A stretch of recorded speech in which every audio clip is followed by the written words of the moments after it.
देवी और सज्जनों, बहनों और भाइयों, मैं डॉक्टर सर्वदानंद आर्य आपसे चैनल सच आज का से संबोधित हूँ। आज एक वीडियो डालते हैं हरियाणा की राजनीति पर, पुराने इतिहास पर।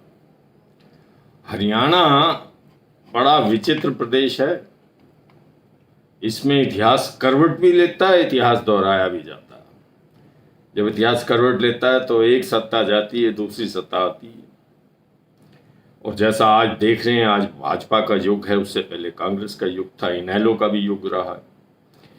और इतिहास अपने आप को दोहराता भी है, ऐसा कहा जाता है। परंतु हमने हरियाणा में देखा है, हरियाणा में जो व्यक्ति मुख्यमंत्री की कुर्सी पर बैठता है उसके पीछे किसी न किसी का हाथ होता है। और यदि वो व्यक्ति संयोगवश हरियाणा का होता है तो वो गुरु कहलाता है, और जो कुर्सी पर बैठता है वो चेला। आज के दिन भी यही है। श्री नायाब सिंह सैनी अपने आप को शिष्य बोलते हैं पिछले मुख्यमंत्री के, मनोहर लाल खट्टर जी के। और लोग तो ये मानते हैं कि ये प्रदेश काफ़ी समय तक, जबकि अब कई महीने हो गए हैं नायाब सिंह सैनी को मुख्यमंत्री बने, परंतु लोग यही मानते थे शुरू में कि इस प्रदेश की बागडोर असल में मनोहर लाल खट्टर के हाथ में है और वो अपने इशारों पे नायाब सिंह सैनी को चला रहे। अब मैं तो इसकी कोई वास्तविकता बता नहीं सकता, परंतु मुझे घटना याद आती है। हरियाणा के पहले मुख्यमंत्री थे पंडित भगवत दयाल शर्मा, और उसके बाद आए चौधरी बंसीलाल। चौधरी बंसीलाल पंडित भगवत दयाल शर्मा के शिष्य माने जाते हैं। पंडित भगवत दयाल शर्मा ने गुलजारी लाल नंदा जी की नहीं मानी और दूसरे कईयों की नहीं मानी, परंतु बंसीलाल जी को, जिनको वास्तविक रूप से कांग्रेस में देवीलाल जी लाए थे शुरू में, और राज्यसभा का मेंबर भी उनको बनाया गया था, परंतु कोई उनको जानता नहीं था हरियाणा में उस वक्त। पंडित भगवत दयाल शर्मा 6 महीने से भी कम समय में मुख्यमंत्री रहे, पहले ही मुख्यमंत्री रहे। उसके बाद कोई ब्राह्मण मुख्यमंत्री बन ही नहीं पाया।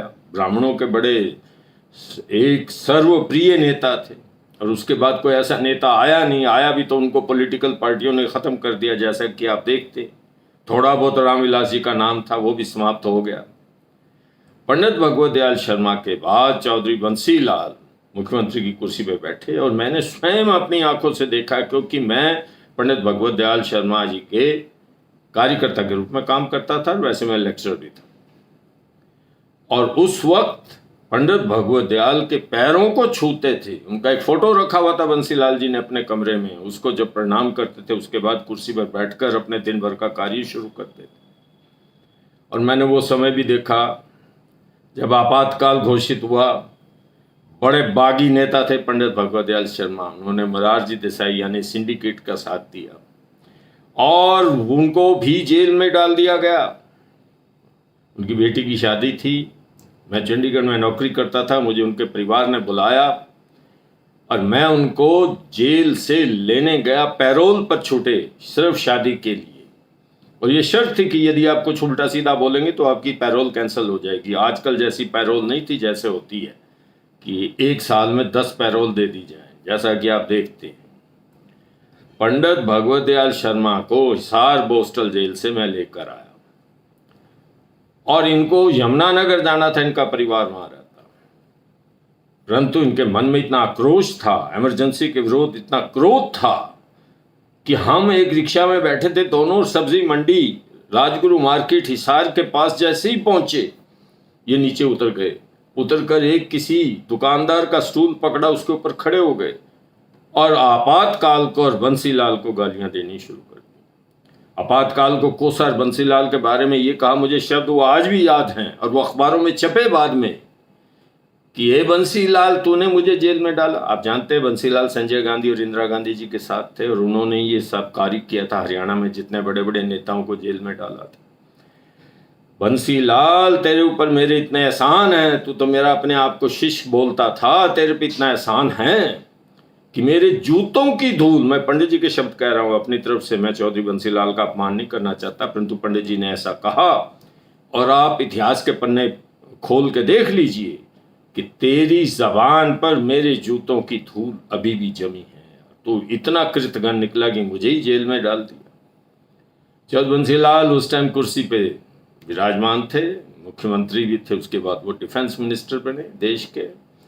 इंदिरा गांधी जी के बड़े चहेते थे, कौन पूछ रहा था, हीरो थे उस वक्त, परंतु क्रोध नहीं आया। मैं कमाल करता हूं, इतना क्रोधी पुरुष बंसीलाल, जिसके पीछे पड़ जाता था उसको उजाड़ के दम लेता था, परंतु क्रोध नहीं आया। और उन्होंने, जब पत्रकारों ने उनसे ये पूछा तो उन्होंने ये जवाब दिया, हाँ, पंडित भगवत दयाल का एहसान मेरे ऊपर हैं, और जैसा वो कहते हैं कि उनके जूतों की धूल मेरी जीभ पर है, तो पंडित जी को ये भी सूचना दे दें कि मैं रोज टंग क्लीनर से अपनी जबान साफ कर लेता हूं, और वो धूल अब बची नहीं।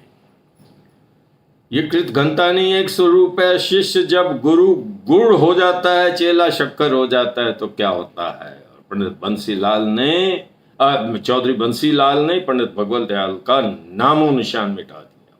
अच्छा काम नहीं किया, बुरा मानता हूं मैं, कृतघ्नता है किया। राजनीति में कृतघ्नता कोई गुण माना जाता। आज चौधरी नायाब सिंह सैनी, आप मुख्यमंत्री हैं, आपके गुरु हैं मनोहर लाल खट्टर।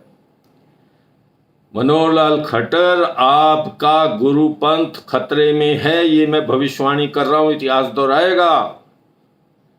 दो और भी छोटे छोटे मुख्यमंत्री बीच में हुए। बनारसी दास जी को थोड़े समय के लिए आए, हुकम सिंह जी थोड़े समय के लिए आए, और जिन लोगों ने उनको बनाया उनके विरुद्ध वो बोल नहीं सके, और बोले तो अभी नायाब सिंह सैनी भी नहीं। परंतु ये जो पिछला इलेक्शन गया, इसमें खुले शब्दों से कहा गया कि यदि भी विरोध हो रहा है भारतीय जनता पार्टी के उम्मीदवारों का, तो ये मनोहर लाल खट्टर की नीतियों के कारण हो रहा है।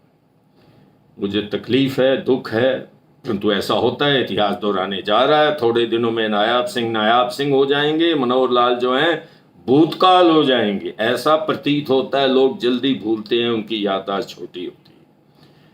इतिहास दोहराएगा, गुरु गुड़ बन रह जाएगा, चेला शक्कर बन जाएगा, ऐसा लगता है। एक घटना संस्मरण याद में आया, मैंने आपकी सेवा में प्रस्तुत किया वीडियो के माध्यम से। यदि आपको अच्छा लगे तो आप हमें सब्सक्राइब जरूर करिए, लाइक करिए, शेयर करिए। धन्यवाद, नमस्कार।